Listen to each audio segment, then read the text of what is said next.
Pemirsa, untuk mengetahui pasca rekonstruksi pembunuhan Brigadir Yosua Huta Barat, kita telah terhubung dengan rekan Ayu Pratiwi di rumah pribadi Ferdy Sambo di Jalan Saguling, Jakarta Selatan, dan juga ada Raisa Nadia di rumah dinas Ferdy Sambo di Duren 3. Kita ke Raisa terlebih dahulu.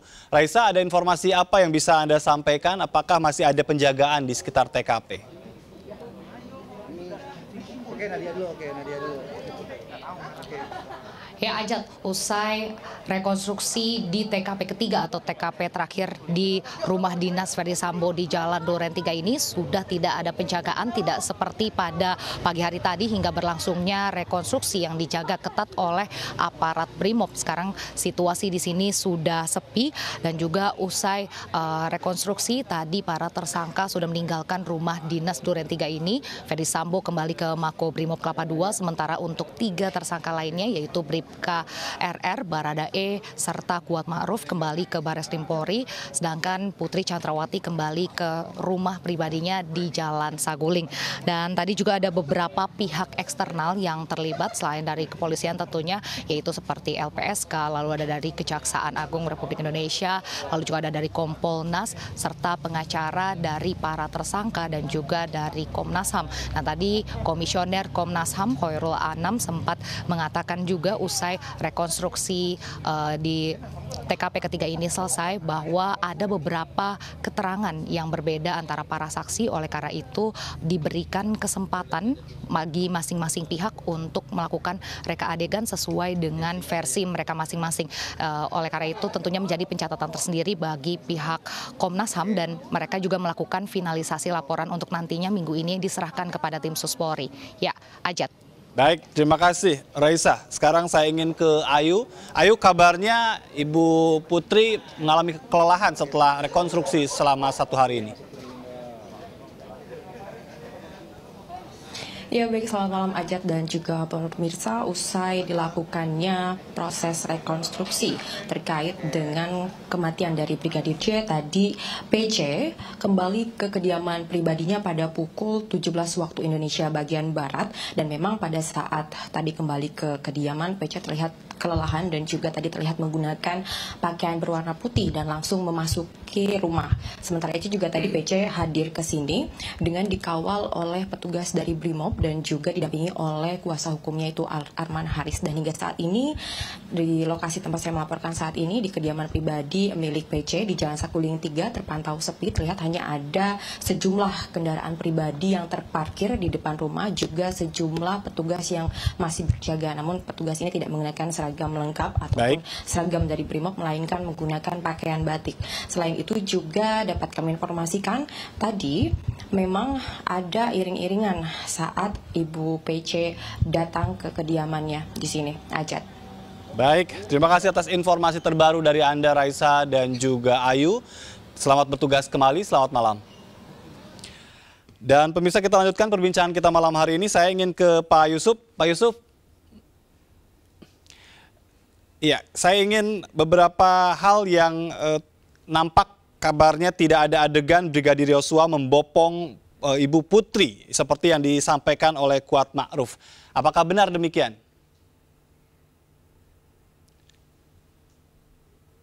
Pak Yusuf?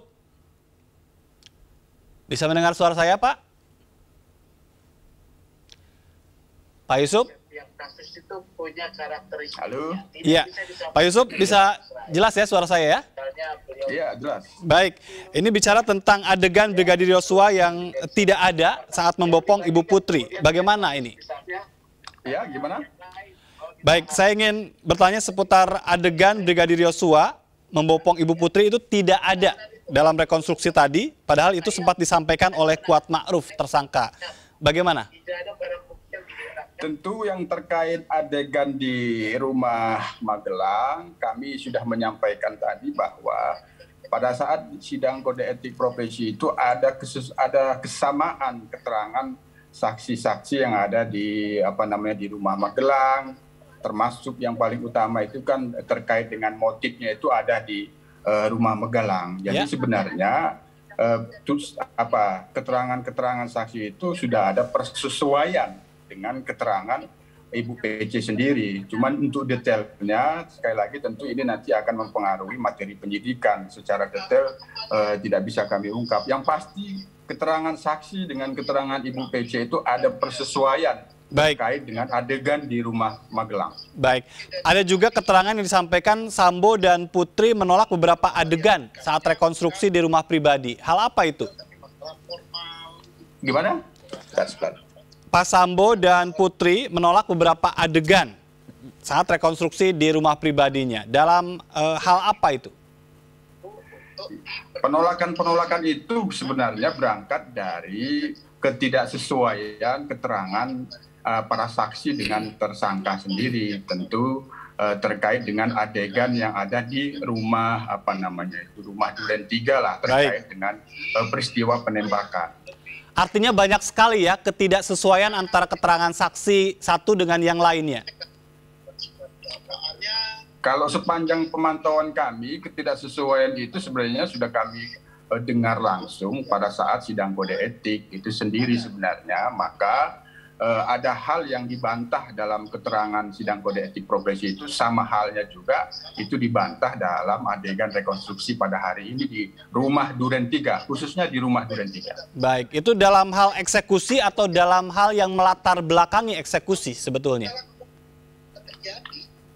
Gimana? Yang paling banyak ketidaksesuaian itu dalam hal latar belakang atau pada saat eksekusi? Jadi terkait dengan adegan eksekusi itu kan tidak satu adegan.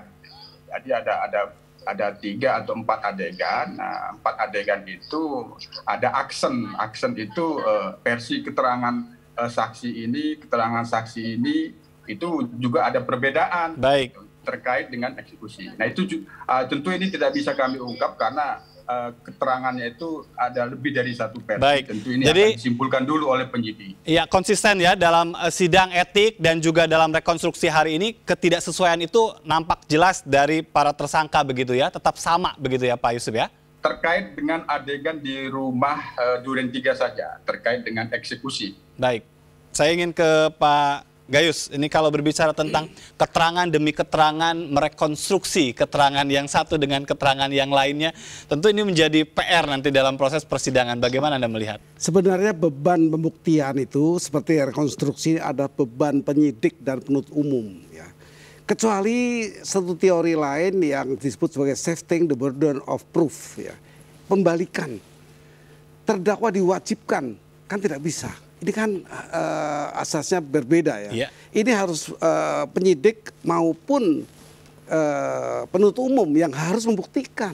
Tidak dibalik bahwa, makanya saya dengar tadi penolakan itu hal yang wajar. Yeah. Kalau ada orang tidak mau mereka ulang. Karena itu hak dari ketentuan yang sebelum diputus di pengadilan, orang itu tidak boleh dianggap bersalah, sehingga dipaksa untuk melakukan apapun. Baik, tapi ada hal juga yang menarik kalau dalam proses persidangan. Ini ada juga beberapa kasus mencabut BAP di depan hakim.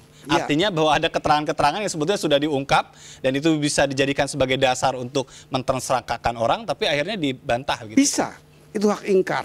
Artinya setiap orang itu punya kebebasan ya. Mungkin waktu di BAP dia merasakan tidak nyaman atau ada penekanan.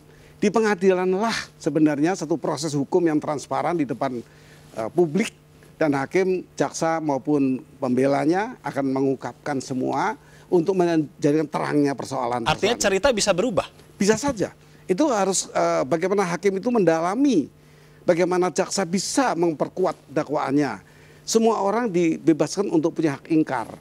Ingkar terhadap apa yang sebelum diperiksa. Ini perubahan-perubahan yang umum di pengadilan, sehingga kembali diundang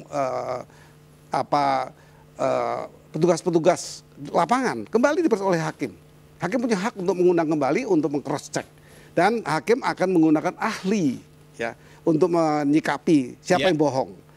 Menurut pengalaman ahli dan bahkan berbagai keahlian didatangkan untuk sekalipun kita tahu mereka yang melakukan olah TKP pertama itu juga masuk dalam obstruction of justice gitu ya. Bagi saya semua apa yang dilakukan sampai hari ini baru kepada satu prosedural untuk menghantar kepada keadilan yang sebenarnya di pengadilan. Baik. Ini baru himpunan dari para upaya dari penyidik dan penyelidik ya. Baru tingkatan itu ini. Baik. Seheboh apapun ya saya akan menilainya seperti bahwa ini masih tataran justru kesibukan dari formalnya peradilan. Jadi hukum sesungguhnya itu belum sangat jauh. Nanti di pengadilan baru akan terungkap secara jelas. Baik, saya ingin ke Pak Anton. Pak Anton, kalau berbicara tentang tadi untuk bisa memperkuat prasangka atau memperkuat jeratan pasal dari apa yang sudah direkonstruksikan begitu kan?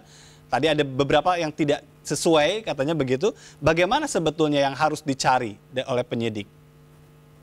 Yang harus dicari penyidik itu bagian masak tentang rumusan pasal-pasal itu sendiri. Justru harus lebih difokuskan peran masing-masing itu apa. Nanti memenuhi unsur atau tidak. Karena dalam setiap pasal itu kan ada unsur-unsur. Satu unsur saja tidak terpenuhi, itu bisa jadi membebaskan nanti di sidang pengadilan. Ya, karena betul kata Prof. Gayus, di dalam HAP, hukum acara pidana, yang disebut alat bukti itu adalah ketika diucapkan, ketika disampaikan di depan sidang pengadilan.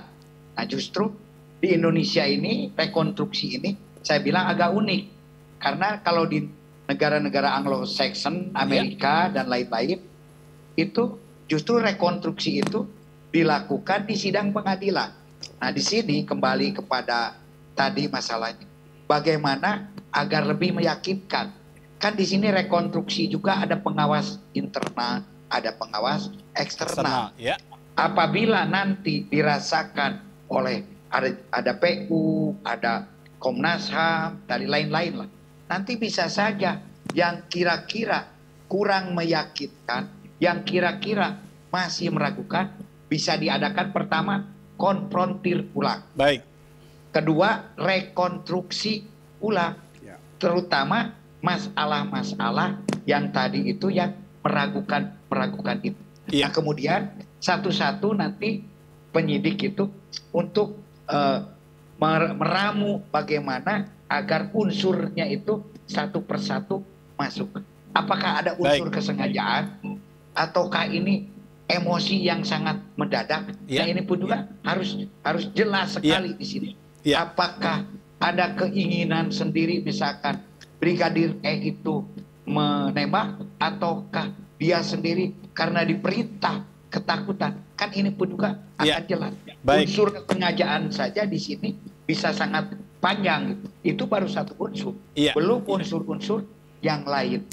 Itu jadi ke penyidik tolong agar lebih memperkuat unsur-unsur itu satu persatu sehingga nanti bisa meyakinkan PU dan nanti pun juga terutama keyakinan hakim, karena diputusnya sebuah pidana ini adalah dua alat bukti ditambah keyakinan hakim. Jadi harus mampu meyakinkan hakim. Baik, itu berdasarkan ajas keadilan. Iya, ini menarik memang kalau berbicara tentang direncanakan, ini juga menjadi diskusi. Direncanakannya sejauh mana? Apakah ada unsur emosional? Karena kabarnya ini juga erat kaitannya dengan nanti penjatuhan hukuman bagi seorang terdakwa kalau spontan. Tapi kita akan diskusikan nanti.